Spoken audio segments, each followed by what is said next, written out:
Big boss season 6 ഓരോ ചെറിയ വിശേഷങ്ങൾ പോലും സമൂഹ മാധ്യമങ്ങളിൽ വളരെയധികം ശ്രദ്ധ പിടിച്ചു പറ്റാറുണ്ട്.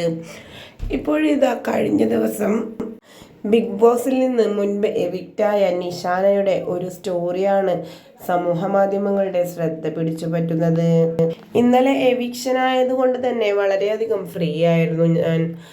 അതിനാലാണ് ബിഗ് ബോസ് സീസൺ 6 ലൈവ് കാണാനായി ഇരുന്നത്.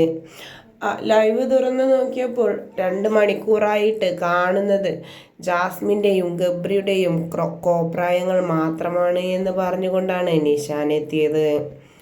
എന്തിനാണ് ഇവരെ മാത്രം വെച്ചുകൊണ്ട് ബിഗ് ബോസ് ഇങ്ങനെ കണ്ടന്റ് ഉണ്ടാക്കുന്നത് എന്നും, ബാക്കിയുള്ള എല്ലാവരും തന്നെ അവിടെ ഗെയിം കളിക്കാനായി വന്നതാണ്, അവരെല്ലാം നല്ല രീതിയിൽ ഗെയിം കളിക്കുന്നുമുണ്ട്, പക്ഷേ എന്തിനാണ് ഇവരെ രണ്ടുപേരെയും മാത്രം ടാർഗറ്റ് ചെയ്തുകൊണ്ട് കണ്ടന്റ് ക്രിയേഷൻ ബിഗ് ബോസ് നടത്തുന്നത് എന്നായിരുന്നു ബിഗ് ബോസിനെ ടാഗ് ചെയ്തുകൊണ്ട് ഇൻസ്റ്റഗ്രാമിലെ സ്റ്റോറിയായി അപ്ലോഡ് ചെയ്തത്. അത് 100% സത്യവുമാണ്.